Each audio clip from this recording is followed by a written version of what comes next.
तो hello guys, मैं तनु भारद्वाज एक बार फिर से आप सभी का स्वागत करती हूँ अपनी छोटी सी प्यारी सी साइंस की क्लास में। तो अब देखते हैं आज के मोस्ट इम्पोर्टेंट क्वेश्चंस। तो हमारा पहला क्वेश्चन है कि सब्जियों, फूलों और फलों का अध्ययन मतलब सब्जियों, फूलों, फलों जैसी उच्च मूल्यों वाली फसलों की खेती को क्या कहा जाता है? फसलों की खेती को क्या कहा जाता है? तो उसे हॉर्टिकल्चर कहते हैं। देखो इसमें तीनों चीज पूछी गई, सब्जी पूछ रहा है, फूलों फलों तीनों चीज पूछी गई है, तो उसे हॉर्टिकल्चर बोलेंगे। ठीक है।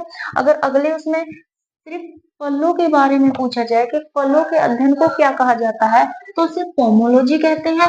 और अगर इसी में पूछ ले फूलों के अध्ययन को क्या कहा जाता है, तो उसे एंथोलॉजी कहा जाता है। क्लियर है। लेकिन इसमें तीनों चीज पूछा है, सब्जियां भी पूछी है, फूल और फलों के तीनों पूछा है, तो हॉर्टिकल्चर है।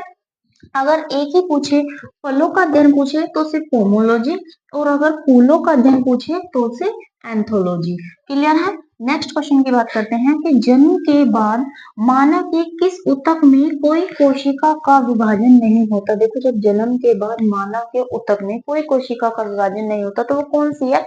वो है हमारी तंत्रिका, जिसमें कोई विभाजन नहीं होता। नेक्स्ट क्वेश्चन है कि नवजात शिशु यानी कि नवजात बच्चा जो होता है, नवजात बच्चे को बीसीजी का टीका कब दिया जाता है? देखो जब टीका दिया जाता है उसे बीसीजी का, वो कब दिया जाता है? तो वो 48 घंटे के भीतर दिया जाता है। और वो टीका इसलिए दिया जाता है ताकि बच्चे में ट्यूबरक्लोसिस की बीमारी ना हो, इसलिए वो टीका दिया जाता है। क्लियर है।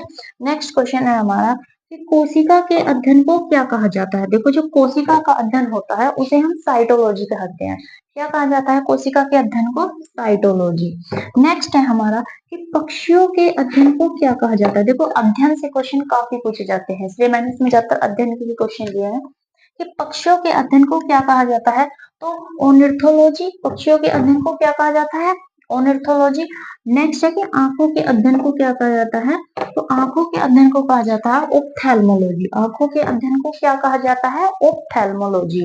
अगला क्वेश्चन देखते हैं कि कंकालों के अध्ययन को क्या कहा जाता है? देखो कंकाल पता ही है, मानव कंकाल के अध्ययन को क्या कहा जाता है? तो ओस्टियोलॉजी, जिसे हिंदी में अस्थि विज्ञान भी कहते हैं। तो ये थे कंकाल से रिलेटेड मोस्ट इंपोर्टेंट क्वेश्चंस जो एग्जाम में काफी बार पूछे जाते हैं। और जो अब ये रेलवे या फिर एनटीपीसी का एग्जाम अब आएगा उसमें ये काफी पूछे जाएंगे।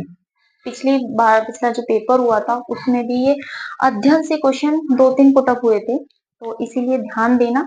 और ये क्लास ज्यादातर रेलवे एनटीपीसी के लिए इम्पोर्टेंट है। तो जैसी भी क्लास लगी हो कमेंट में जरूर बताना। तब तक के लिए मेरी क्लास को लाइक, कमेंट, शेयर और सब्सक्राइब कीजिए, सपोर्ट कीजिए, बने रहिए मेरे साथ।